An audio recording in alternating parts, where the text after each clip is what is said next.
পুরাতন সন্দ্বীপ টাউন বাজারে সরকারি নির্ধারিত মূল্যে বিক্রির জন্য ওএমএস এর চাল বিতরণ কার্যক্রমের উদ্বোধন করা হয়েছে।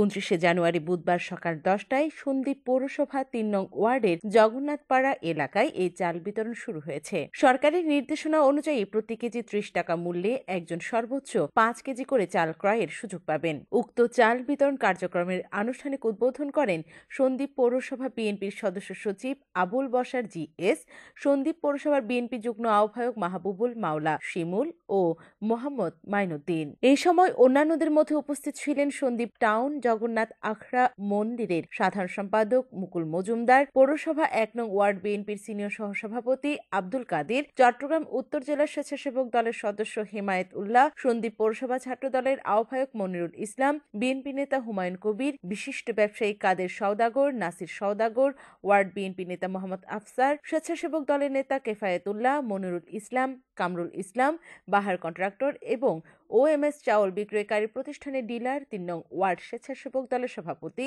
আশরাফ উল্লাহ বাবলু, ছাত্রদল নেতা মোহাম্মদ এহসান সহ এলাকার অনেক গণ্যমান্য ব্যক্তিবর্গ।